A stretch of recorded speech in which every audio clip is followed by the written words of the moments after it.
What's going on, people? Welcome back to the channel. Back again with another video with the boys. Big up to Jason and Tom. Come on, boys. Come on. Yes, come on. What's up? So this time we're back to talk about the season, end of the season review. We're gonna look at we're actually gonna do it in 3 videos. So look out for the next two. Chuck your notifications on, like the video, subscribe to the channel, all that kind of good stuff. And yes, down there, wherever it is.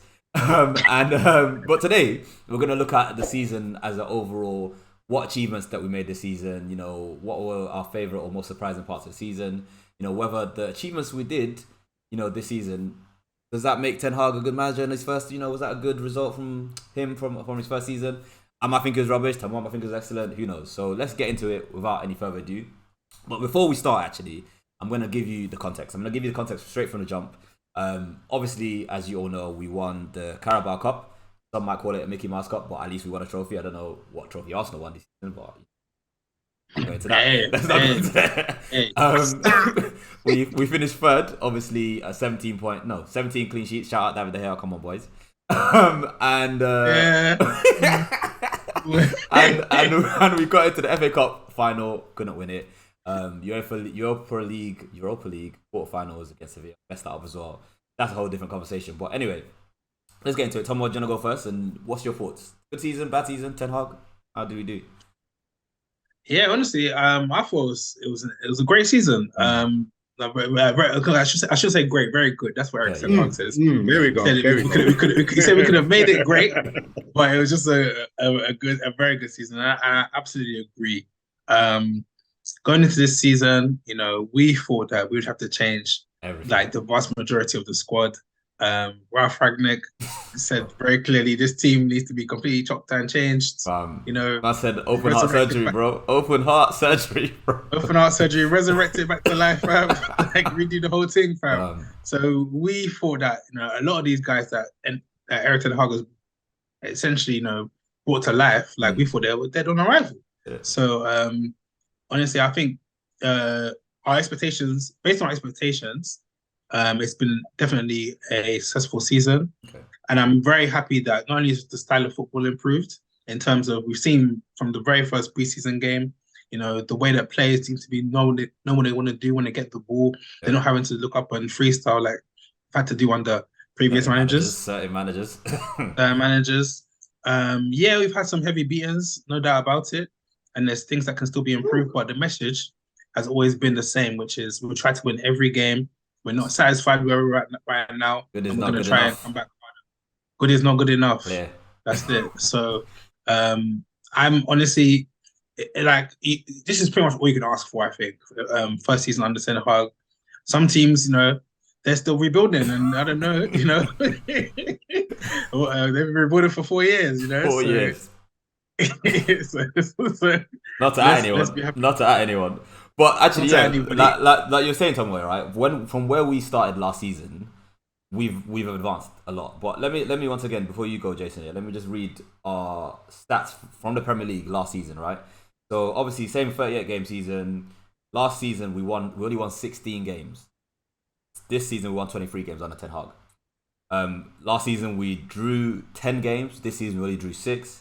And last season we lost 12 games. This season only 9 lost games, which, to be honest, some of those games we shouldn't have lost. And obviously, again, last season we finished 6th with 58 points and a goal difference of 0 points. This season, obviously, plus 15, which once again wasn't the best goal difference, but finished 75 points, finished third place. So, what do you think? Yeah, overall, I have to say it's a good season. Yeah, it's progress. We're moving and heading in the right direction. If you think back to where we were last season. It was tears and sadness. Tears and sadness. I'm not gonna lie. I thought, you see where Chelsea have finished? Yeah. This season, well, I thought 12. That was gonna be us.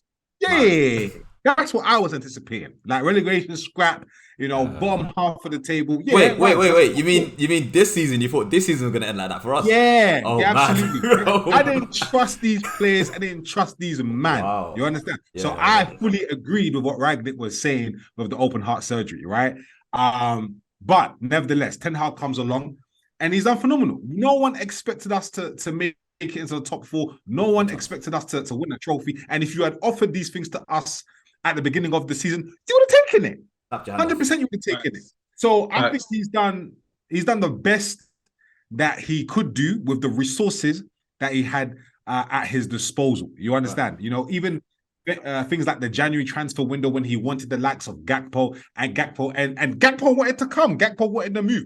Ends up going to Liverpool, etc. Imagine if we had his goals to help during the season instead of Weghorst. Now Weghorst contributed, etc.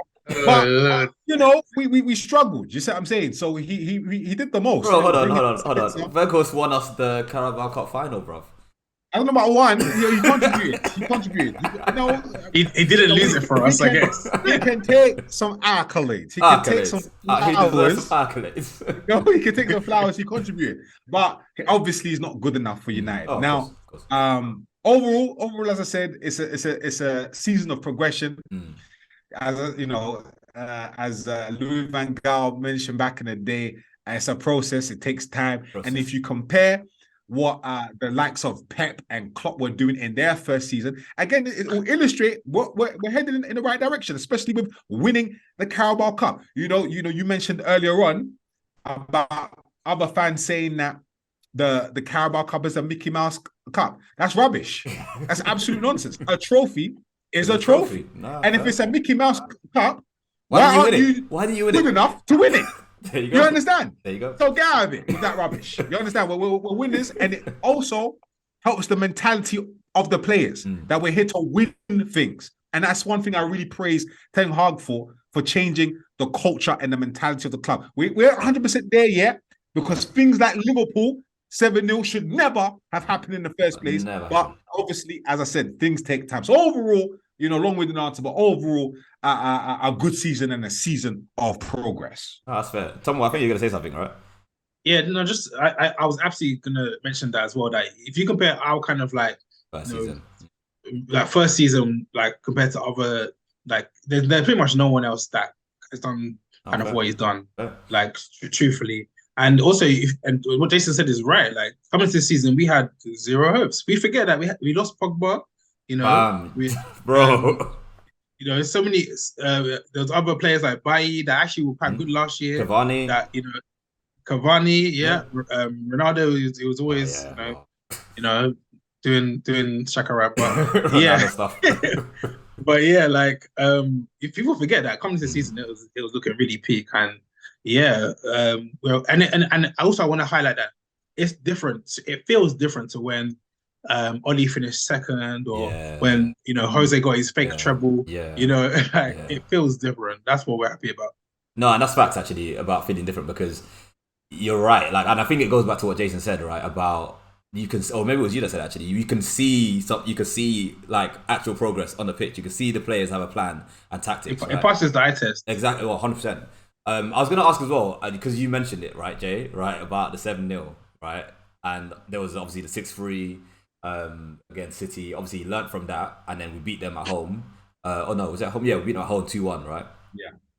Other than those, or maybe those two are your favorite or most like outstanding moments of this season, but what would you say are your favorite moments or favorite game from the season, or even the most surprising moment? It can be Ronaldo. It could be obviously the whole madness of him walking out. It could be one of the wins against Barca. Like I think, just maybe I'll answer first just to kind of give an idea, but like I think mine had to be that Liverpool game, because maybe you guys give a different one just to kind of not all say the same thing, but that Liverpool game was mad, because I remember going into the game thinking that we were gonna dust them. Like, we were on such a good form at the time, and they were just dreadful. So I remember feeling so confident, like, yeah, we're gonna go in here. And even like after like first half, we were sick in the first half, and they scored that one goal just before half time, I believe. And then I don't know what happened in that. It was just a madness. So for me, that was definitely the low point of the season, and probably the most surprising result of the season for me. Don't know what you think, Jay. Yeah, absolutely. We can do the negative, we can do the positive. So for the negative, 100% that Liverpool game. And like you, I was very confident. I was thinking, nah, we're gonna do it. And obviously, Anfield's a difficult place. Like, we hardly ever do. Wait, Jay, you told me something the other day. No, relax. No. Listen, I'm revealing all. This guy told me the other day, that he called his uncle before the Liverpool game. Yeah, uncle's a Liverpool fan. He called him for the Liverpool game and said, "We're gonna beat them 7-0, bro." Can you imagine? He prophesied that. Jason, why did you do that to us? No, relax. Open your mouth. Relax. No. Don't worry about that. Anyway, moving on swiftly. That's how you get humbled. Oh man. Huh? That's how you get humbled. Listen, fam, I can't lie to you. That has to be one of the, if not the worst, moment and the worst feeling I've ever experienced as a United fan. Oh, facts. I was so upset. I was distraught. It felt traumatic. I felt violated. I remember I put my hood up and I just pulled it over my face. I went gym twice. I don't go gym twice. I went gym. I had to let off steam. I was so angry. I couldn't believe my eyes. It was an eyesore. I'm telling you. And that was a severe low, man. It can never be a last time. I was going off. I was cussing players. Bruno Shaw. I was going off. I lost the plot. Leave my eye. So yeah, for me, that was the low point. In terms of a high point, there's multiple really. Obviously, getting our own back on City. When Rashford scored, obviously Garnacho set him up. Rashford scored. I was super excited about that. I went nuts, went amped. The goal against Barcelona, Anthony's goal against Barcelona when went in, because again, I think they were top of the league at the time. They won it in the end, didn't they? So they won it in the end. I won it right. So they were doing bits, and obviously the fact that we scored against them, I went nuts for that as well. And then obviously the final against Newcastle to win the League Cup, just finally get a bit of silverware under our belt. So those were I think the best moments and whatnot for me, and one off the top of the dome. Yeah, T, what are you saying, bro? You think the same? I thought you might say the Carabao final was actually. No, actually. Yeah. When you said to me low point, my first thought was the Brentford game, bro. Oh snap! No, that's fair. Brentford 4-0. You know what? That is spot on. That is it. You know what? That is it. No, because like the Liverpool game, okay, we caught them. They were just hot in that game. That happens in sports. Like, you can come across a team and they're hot. Don't get me wrong, it hurt like hell, but it happens. The Brentford game, I genuinely thought that we were finished because that was after we lost the first game as well against Brighton. To Brighton. No, you're right. You're right. You're right. I mean, hindsight's a beautiful thing, but at that time, pre-season, we were pretty much undefeated, right? Yeah, we were looking good. We were all getting gassed. Martial was scoring goals. Rashford was scoring goals every game. Like, fam, everyone looked sharp. It was really good. We looked so much better. And then we got to the league and it's just like, these guys are useless, bro. We were like, these guys are useless. And then Brentford, again, like, you actually forget. The Liverpool game, what was it at half-time? 2-0, right? No, it was 1-0. 1-0. It was 1-0 half-time. Brentford was 4-0 up. Yeah, bro. You know what I'm saying? Like, the game was already done. Oh, man. When that last goal, when Luke Shaw got bodied and they just slapped him up, I was like, wow. I genuinely thought, like, I remember sending you guys a voicemail in the chat and being a voice note and being like, guys, we need to just rebrand our division of Man United. Like, we need to just start looking at them as like Middlesbrough. Or like one of these. I said Middlesbrough, not even a Premier League team. I said we need to just revamp our expectation. Like we're not who we think we are. But then my high point of the season, ironically, was the next game against Liverpool. Yeah, no word. Because I know, of course, the 7-0 kind of hurts now looking back at it. But going into that Liverpool game, they were supremely confident. Yeah. That's when they were still kind of like doing all right on a good. I think they probably won their first 2 games as well. I think. I think they drew 2, and they had to win. Something like that. But I was actually watching Nigeria at the time as well, and it was just such a good game. Like we just came out and just bodied them. Yeah. It was like a clear, like we didn't destroy them in the same way as of course, but we outplayed them thoroughly, and that was.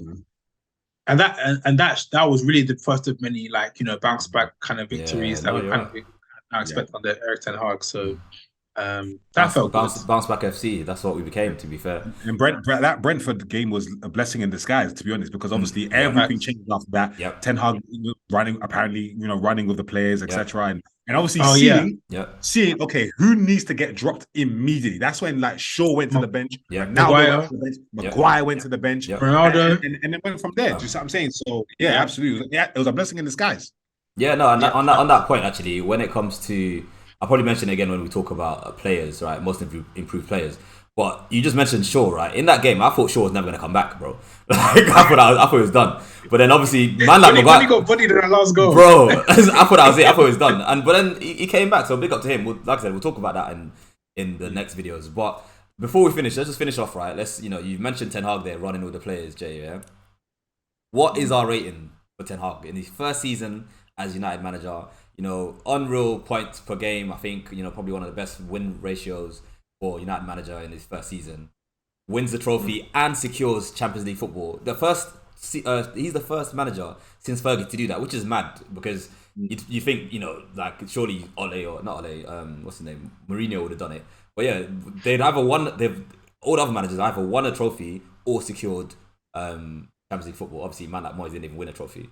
And neither did Rangnick. But yeah, first manager to do that. What's your rating? Tom, do you want to go first? Like, what would you rate him? What would you rate him? Out of 10, let's say out of 10, 5 is average. Everything above 5 is above average, below 5 is before. Yeah, honestly, I think for context, we have to acknowledge that this has been a hard season to manage. That's right. Not just the amount of games and the World Cup being in the middle of the season, which has never happened before. True. Also, difficult situation with inheriting Maguire, who was made to be a problem because we made our club captain and all these things, and also Ronaldo as well. That situation was extremely messy. Well, obviously, to a lesser extent, the situation with Rashford coming late and benching him. Honestly, I personally think this is. I'll give it 9. I'll give it 9. Oh, nice. Okay, all right. I shouldn't say 10 just because there have been times when. I mean, I don't know if it's really any fault of his own, but it would have been nice to see him rotate the team a little bit because they're quite simply we just play some people into the ground. Yeah. And again, it's not entirely his fault, but I would have liked to see him rotate the team just slightly more at times. But overall, the standards that he set, the mentality that he's brought in, that's the most important thing. He's really, really pushed his team to, the limits of what he's able to achieve. Yeah. With all the injuries as well, suspensions, like he's done a fantastic job, a really fantastic job. When he first came in fact, even before he came in, again, you guys remember, I said, with this team, like you can't do anything, even if it was 20 Hag, he couldn't do nothing. He's done extremely well. He's done extremely well. No, fair. No, that's fair. Jay, what do you think, bro? Like, Tom, that's a high 9, For sure, it is high, isn't it? And I think, for me, I'm gonna go over 8. Gonna go over 8. And 8 is very good. Don't think 8 is crap. This, that, and the other. Oh, no, it's very, very, very good. You understand? But it wasn't perfect. And he said, in his own words, good is not good enough.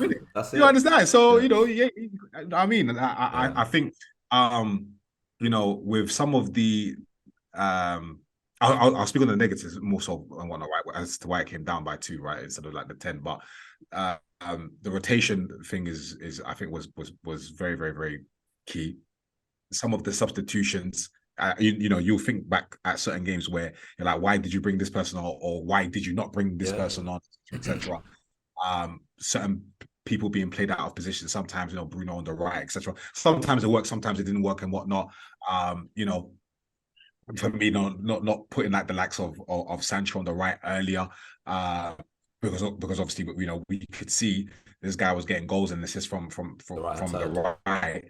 You want to continue with that. There were times where Sabitzer could have been playing, where we were in that little bit of a blip. Sabitzer, and he was not injured. He was on the bench, and Sabitzer had like scored 2 goals in that one game, and then you just drop him. You see what I'm saying?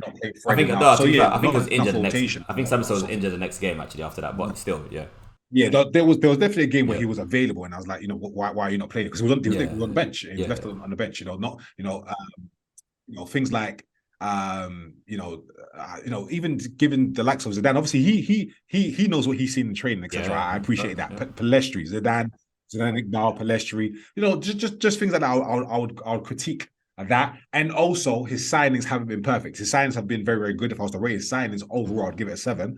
But his signings for me haven't been perfect. So there's the jury's still out on on maybe one or more. You understand? So which I'm sure we'll get to. So for me, not perfect, but again, in light of everything that we have just mentioned, during this conversation, the resources and the tactics, the winning of the trophy, qualifying for Champions League, dealing with Ronaldo, Maguire, that you've got to give him big props. And first season, it's still first season, it's still a process. As I said, everything takes time. So for that reason, I'll give him an 8, which is still very good. Yeah, I think I'd agree with probably an 8, just because we didn't win the FA Cup, but then you guys both mentioned the lack of subs and rotation. But really and truly, when you look at the FA Cup final and you see who City brought on, who we had on the bench, there's only certain things you can rotate anyway, right? Well, But yeah, let's so go on. I also think just one more point is we have to remember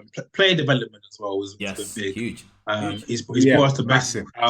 Before Aaron Ramsaka was finished, bro, and he's a candidate now for player of the season, bro. Exactly, crazy. But yeah, sorry, go on. I would say even guys like Sancho, put him in the hole for a bit, and then he came out at least a little bit better. So yeah, you got to remember that as well. No, I completely agree with that. And when to be fair, we did touch on it. You're right, because he did improve a lot of players, and we'll talk about that probably more in the next video when we talk about player awards. But yeah, thanks boys. Let's leave it there for this one. Like I said already, we do have a couple more videos coming up as in this kind of format.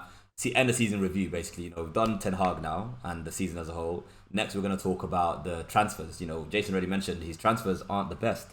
Let's see what we give each transfer then. In the next video. Wait, no, whoa. I don't know. Bro, we can rewind. 7 out of 10. 7 out of 10. 7 out of 10 is good. 7 out of 10 is good. Fair enough. Anyway, let's see what Jason gives them in the other video, innit? Yeah. Like the video if you liked it, if you enjoyed the conversation. Obviously, subscribe to the channel. Catch us all on socials. And yeah, like I said, look out for the next one.